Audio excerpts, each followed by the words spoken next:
Hello, c'est Bart, comment ça va? Je vous retrouve aujourd'hui pour une nouvelle vidéo test.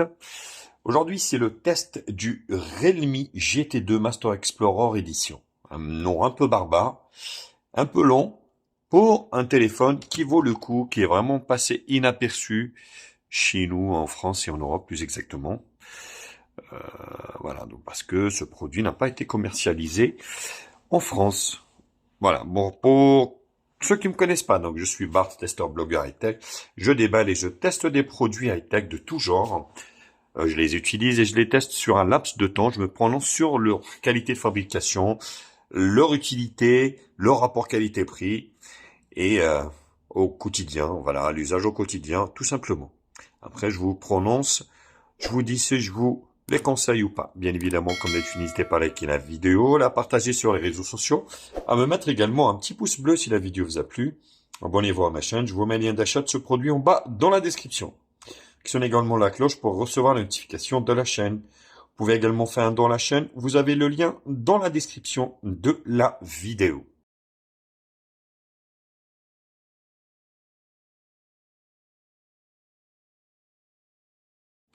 Première partie, présentation et spécification. Donc on va faire le look du téléphone. Donc le téléphone est pas si mal que ça avec un contour métallique marron pour cette version beige. Sur la partie basse ici, on a donc le rack pour la carte SIM. Il prend 2 nano SIM, pas de micro SD. Le micro principal, l'USB-C, la grille haut-parleur. Ici le bouton allumage. Des petits liserés ici pour laisser passer les ondes. Sur la partie haute ici, donc le micro d'ambiance et une deuxième grille haut-parleur. Des petits liserés aussi pour passer les ondes. Sur le côté, on va dire gauche, volume plus ou moins. Des petits liserés également ici. Sur l'avant, donc on a l'écran, donc AMOLED Full HD+, avec un taux de 120 Hz, qui fait 6,7 pouces. Donc qui est pas trop mal. Bel écran. Après, on n'est pas sur la qualité de la AMOLED de Samsung. Donc Samsung reste imbattable au niveau de leur écran, je trouve. Ayant utilisé Samsung et puis on va dire d'autres marques, je trouve que quand même ils sont imbattables. La caméra, un poinçon, une caméra donc de 16 millions de pixels avec une ouverture, on va dire de 2.5 MX 471 Exmor RS. Donc c'est du Sony avec une ouverture de 2.5. Donc c'est plutôt pas mal. Sur l'arrière ici, on a un triple appareil photo arrière de 50 millions de pixels, de chez Sony également. Donc il s'agit du Sony, oui, c'est un Sony MX 766 avec une ouverture 1.88. Le second appareil, c'est la lentille grand angle 50 millions de pixels. C'est un Samsung ISOCELL, donc A5K JN1 avec une ouverture de 2.4 et un objectif macro de 2 millions de pixels, Galaxy Core GC02M1 avec une ouverture de 2.4. Vous allez voir que le résultat est assez bluffant au niveau on va dire, de la qualité de l'appareil photo, parce que j'ai trouvé ça vraiment super intéressant. Le téléphone est équipé d'une batterie de 5000 mAh. Elle est compatible charge rapide 100 watts. Très bonne chose également.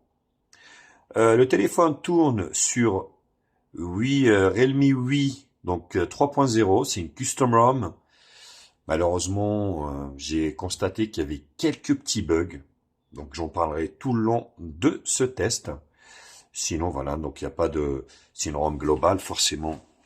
J'ai pas eu de mise à jour depuis que je l'utilise et je pense pas que j'en aurai parce que je suis toujours sur Android 12. Malheureusement, à mon avis, ça changera pas grand chose. Donc, il passera pas sur Android 13 à moins de flasher le téléphone. Les dimensions. Donc, le poids déjà, 199 grammes. C'est pas très lourd. 161,3 au niveau de la longueur. Sur 74,3 au niveau de la largeur. Pour une épaisseur de 8,2 mm. Le Snapdragon 8 Gen 1 Plus, qui équipe ce téléphone fonctionne très très bien. C'est un octa-core cadencé à 3 Go 2. Au point de vue GPU, c'est un Adreno 730 avec donc équipé de 8 Go de RAM ce modèle, donc LPDDR5X et 256 Go de stockage, donc en UFS 3.1, sachant que on va dire les 8 Go de RAM peuvent être étendus de 5 Go virtuellement, donc ils vont épuiser du stockage au niveau de votre stockage si vous voulez augmenter virtuellement la RAM. Après, franchement, je ne sais pas trop si c'est vraiment efficace. Moi, je vois pas trop la différence, honnêtement. Sinon, il est full 2G, full 3G, full 4G et full 5G également. Donc, vous avez toutes les bandes. Donc là, au moins, vous êtes tranquille là-dessus. Donc, il est Wi-Fi, dual Wi-Fi, donc 802.11 ABGNAC, du Wi-Fi 6. Et il est équipé du Bluetooth 5.2. Et je pense que j'étais complet au niveau du hardware. Alors, passons à la RAM. La ROM, pardon. La ROM, donc on est sur One UI ici, avec le volet notification ici. Vous voyez, avec un thème noir. Voilà. Vous avez un tiroir d'application. Vous pouvez avoir les deux. Donc les paramètres ici, voilà, vous avez du Wi-Fi, du mobile, Bluetooth, vous voyez. Donc c'est une parfaite traduction en français, donc il n'y a rien à dire. Luminosité, son et vibrations. Donc on est sur du Dolby Atmos, un son stéréo. Donc ça c'est plutôt une très bonne chose. Voilà. Oui. Là, je suis à fond. Confidentialité des batteries, application, localisation, fonctionnalité spéciale ici. Donc écran scindé, fenêtre flexible, lancement rapide, barre latérale. Vous avez une petite barre ici. Vous voyez, pour des raccourcis, ce qui est plutôt une très bonne chose. Mode simple. Propos de l'appareil ici. Oui, c'est bien ça. Paramètres système. Oui. Et puis là, à propos de l'appareil, donc vous voyez, je suis donc le processeur, le modèle Android 12, voilà, avec la surcouche Realme 8, donc qui est un petit peu équivalente à celle de Oppo, ou on va dire, ou à celle de OnePlus, donc ça se ressemble, tout ça. Mais voilà, donc ce qui est dommage, c'est que vous n'avez pas de mise à jour, et c'est vraiment dommageable. Je sais même pas si ce téléphone, dans la version chinoise, est passé sur Android 13. Et donc, chaque fois, voilà, c'est resté bloqué. Donc, il n'y a pas de mise à jour sur ce téléphone. Le lecteur d'empreinte digitale fonctionne bien. Alors, il est sur... Alors, attendez. Il est sur l'écran. Parce que... Voilà. Et vous avez le Face ID. Voilà, qui fonctionne également très bien. Vous avez le double tap ici pour éteindre, double tap pour allumer, et le Face ID. Éteindre, allumer, et ça déverrouille. Voilà, écoutez, donc c'était la première partie, présentation et spécification. Je vous retrouve pour la seconde partie, qui sera la partie benchmark.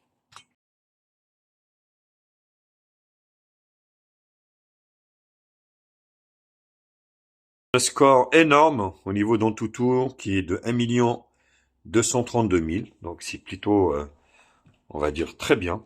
Donc ça fera fonctionner toutes les applications et jeux du Play Store. Donc là, vous avez ici la barre des couleurs. L'écran est beau, donc avec des bordures très fines. C'est vraiment super. Rien à dire. Hop, le multitouche, on va faire le multitouche ici. Vous allez voir que c'est du 10 touches également. Voilà, c'est du 10. Hein. Donc l'écran est réactif. Et puis ici, mon appareil. Donc mon appareil ici, vous avez donc le Realme GT2 Master, Android 12, 64 bits, la RAM. Vous avez ici donc le processeur. Vous avez le GPU, la densité de l'écran, les caméras, la batterie. Vous avez ici donc Android Level 31. Donc c'est vraiment un point périlleux sur ce téléphone. Donc si vous n'êtes pas embêté, si vous aimez Voilà, donc si ça vous dérange pas de rester sur Android 12, ça c'est un téléphone que je vous conseille vraiment. Donc vous voyez au niveau des capteurs, c'est vraiment très riche, hein, donc rien à dire. Vous avez ce qu'il faut au niveau des capteurs, sans aucun problème. Donc ça c'était en tout. On va regarder également CPU-Z, donc il est plus à présenter, ce 8 Gen 1 plus. Voilà, donc d'accord. Vous avez ici donc l'appareil, vous avez le système et ça bug. Et sinon, on va se faire des screenshots. Alors on a donc Geekbench Single Core Multicore, PC Mark, 3D Mark, multitouche, la barre des couleurs et le Antutu. Voilà, le Antutu, la barre des couleurs. Voilà, magnifique, rien à dire. Vous avez ici le multitouche, 3D Mark, PC Mark, et puis ici Geekbench Single Core Multicore. Voilà. Donc vous voyez au niveau de la puissance, il y a ce qu'il faut, vous pouvez faire tout avec ce smartphone. Allez, donc j'en ai fini avec cette deuxième partie, je vous retrouve pour la troisième partie qui sera la partie multimédia.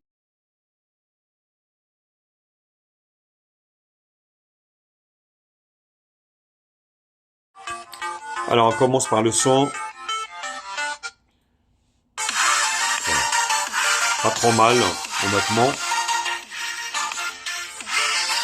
Allez, ici.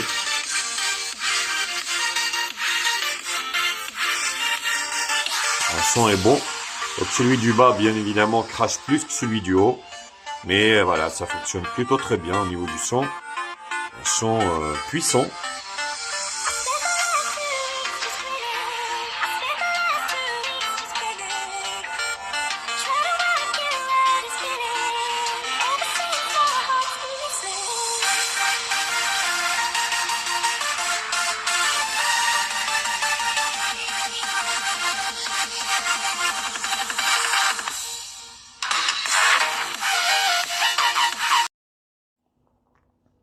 L'autre point fort de ce téléphone, c'est son écran AMOLED Full HD+, avec des bords vraiment très très très fins. Et là, on peut voir le résultat est vraiment super. Des belles couleurs. Alors, pas à la hauteur, je vous dis, du Samsung, parce que voilà, Samsung maîtrise mais tellement très bien cette technologie AMOLED que moi je pense que aucun constructeur ne lui arrive à la cheville au niveau des écrans. Ça c'est clair. Même les gros, hein, que ce soit Oppo, que ce soit Realme, ou que ce soit Vivo, que ce soit Ico, tous les constructeurs chinois, on va dire. Mais voilà, donc ça reste potable, on va dire, avec un taux de luminosité qui est intéressant. Je vous dis, il est vraiment fait pour du multimédia, avec des bords très fins. Vous pouvez profiter d'une résolution Full HD sur les réseaux de streaming également, que ce soit Netflix, Disney ou tout ce que vous. Bon, le GPS fonctionne très bien, rien à dire également. Donc j'ai marché, enfin j'ai roulé avec, je l'ai utilisé sur plusieurs trajets. Il m'affiche sur la bonne voie et puis il décroche pas. C'est plutôt une très très bonne chose également. Partie jeu, vous allez pouvoir jouer à tous les jeux avec ce smartphone. Alors je vous fais pas les grands jeux parce que ça fonctionne très bien. Je suis pas gamer au niveau, on va dire, des smartphones, mais je vous fais voir comme quoi. Voilà, donc ça fonctionne d'une manière vraiment très fluide. Tous les jeux, Fortnite également, ça passe. Donc PUBG, Asphalt 9, tout ce que vous souhaitez, ça marche sans ralentissement.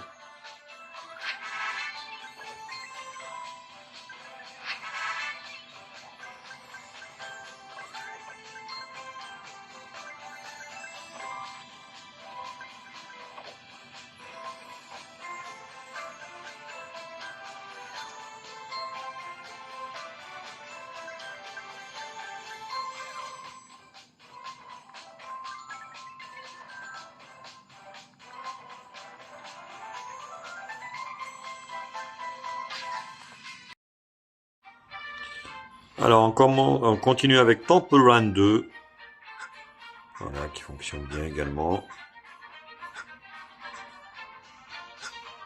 Vous voyez.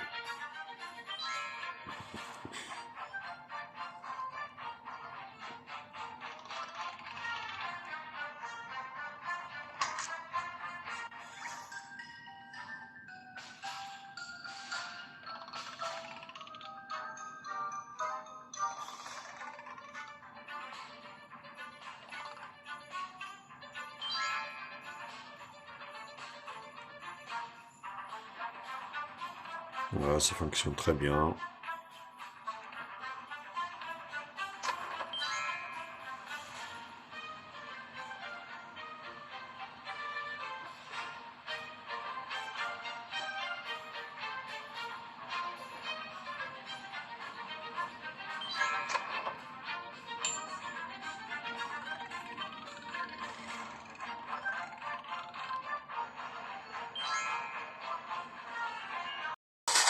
Voilà, c'est une formalité également.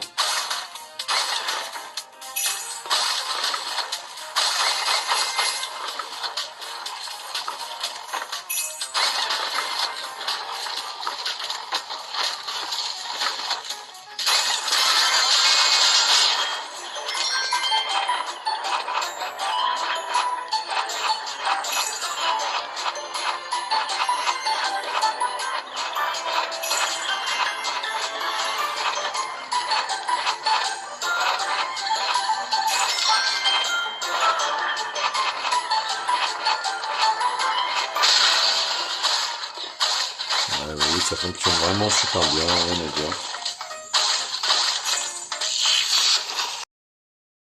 L'appareil photo, alors j'étais assez surpris par la qualité de l'appareil photo parce que j'ai trouvé qu'il était très très bon, rien à dire pour un téléphone qui quand même qui a 2 ans maintenant. Voilà, donc vous avez quelques réglages ici, et les méthodes de vue, ainsi de suite. Donc et puis là vous avez un mode vidéo, donc vous pouvez prendre de la vidéo jusqu'en 4K ici. Voilà. Et après ici, vous voyez, c'est du 60 fps ou 30, ou sinon du 4K, pareil, 30 ou 60 fps. Donc moi, je m'arrête au 60 fps, Full HD, ça suffit largement. Vous avez donc de l'intelligence artificielle, vous avez un mode rue, vous avez ici donc, hop, un mode nuit, voilà, Pro ou AI, ici, portrait, 50 millions de pixels, et vous avez plus ici, pas mal de modes également, panneau, film, ralenti, donc vous voyez, microscopique ici, donc voilà, pas mal de modes, hein, j'ai trouvé, c'était vraiment intéressant. Donc plus, vous voyez, scanner ici, voilà, bon, photo d'identité, vous voyez, par exemple, si vous voulez prendre une photo d'identité, donc j'ai trouvé ça vraiment pas trop mal.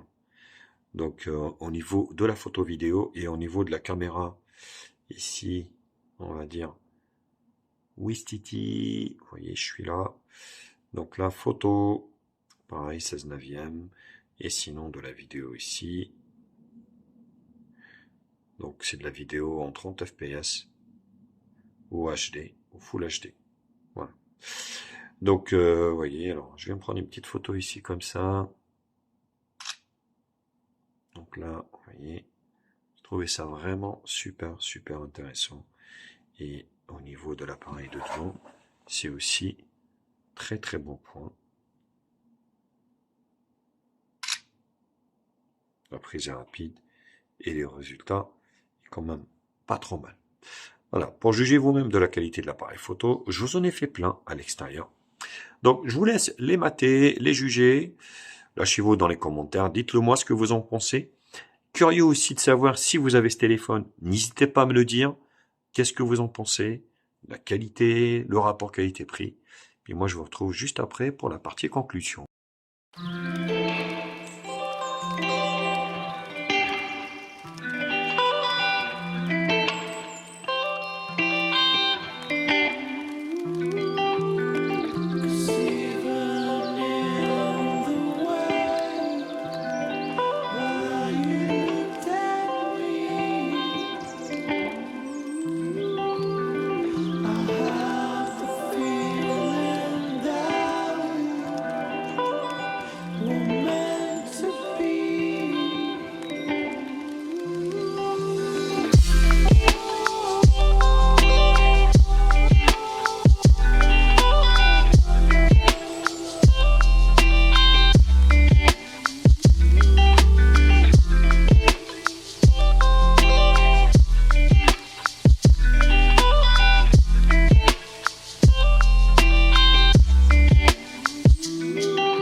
Hello, c'est Bart. Moi, je vous retrouve pour le test de la caméra avant de ce Redmi GT2 Explorer Edition. Plutôt pas mal au niveau du rendu. Faites-le moi savoir, vous, dans les commentaires, ce que vous en pensez de ce Redmi. Franchement, il n'est pas si inaperçu, mais c'est quand même un super modèle. Vous pouvez y aller les yeux fermés. On a la chance d'avoir un peu de soleil aujourd'hui.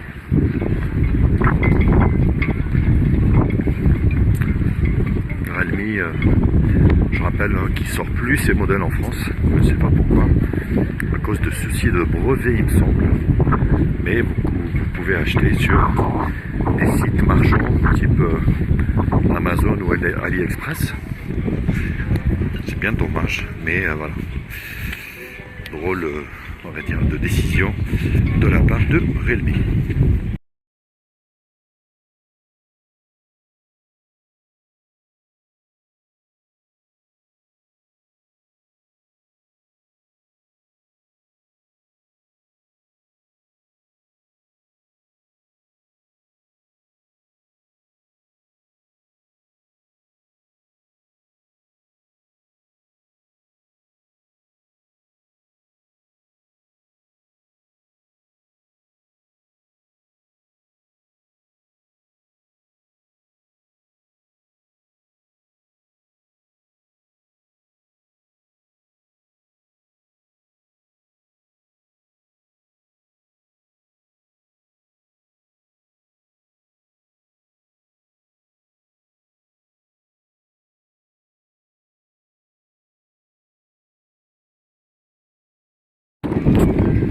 Hello, c'est Bart. Je vous retrouve pour la vidéo test de ce Realme, le GT2 Explorer Edition, ici à La Rochelle.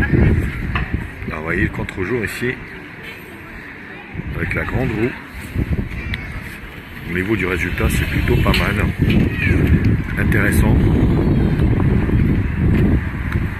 Bien stabilisé.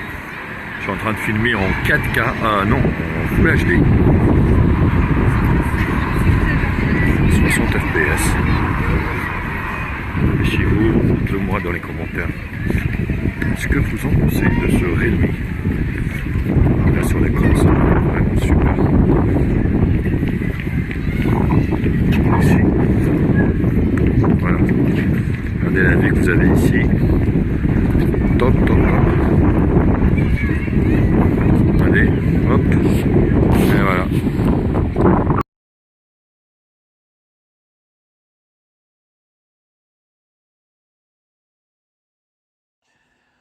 Alors, résultat des choses, ben écoutez, très content de ce téléphone. Donc, que ce soit au niveau puissance, RAM, ROM, qualité de fabrication, vraiment super quali. On va dire le rapport qualité-prix, parce que au moment où je vous fais cette vidéo, donc on est en début 2024. Je l'ai eu un petit peu à 260 €. Donc pour du 8, enfin 8 Gen 1 Plus, c'est plutôt très très bien. Donc 8 Go de RAM, 256 Go de stockage, un bel écran, donc toutes les bondes, de la RAM globale. Après, il y a deux choses qui m'ont fâché au niveau de ce téléphone, c'est les mises à jour malheureusement. Donc le fait que ça soit une ROM globale flashée, j'ai plus de mise à jour. Donc je n'ai pas eu de mise à jour pendant un mois d'utilisation, rien. Donc vous voyez, sachant que je pense qu'il a été déjà mis à jour quand même.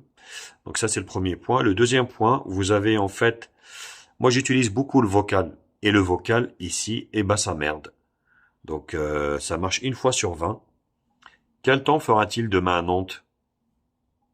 Demain, à Nantes, voilà. Il fera 9 degrés avec un ciel dégagé. Donc là il fonctionne. Mais la plupart des choses, moi j'aime bien écrire des messages vocaux, j'aime bien que ce soit des mails, répondre également vocalement et puis après recorriger. Et ben ça marche une fois sur 20. Donc ça c'est quand même très très embêtant. Donc je ne sais pas pourquoi. Dites-le moi aussi si vous avez ce téléphone, est-ce que vous avez ce cas ou pas? Est-ce que pour vous c'est la même chose ou pas? Il n'y a que moi. Donc curieux de savoir. Sinon, c'est un smartphone que je peux que vous conseiller honnêtement. Il est très bon dans tout ce qu'il fait. Voilà, bah écoutez, donc j'en ai fini avec le test de ce Redmi GT2, donc Master Edition Explorer. Comme d'habitude, n'hésitez pas à liker la vidéo, à la partager sur les réseaux sociaux, à me mettre également un petit pouce bleu si la vidéo vous a plu. Abonnez-vous à ma chaîne, je vous mets un lien d'achat de ce produit en bas dans la description. Actionnez également la cloche pour recevoir les notifications de la chaîne. Vous pouvez également faire un don à la chaîne, vous avez les liens dans la description. Allez, sur ce, je vous quitte et je vous dis à très vite. Allez, tchuss.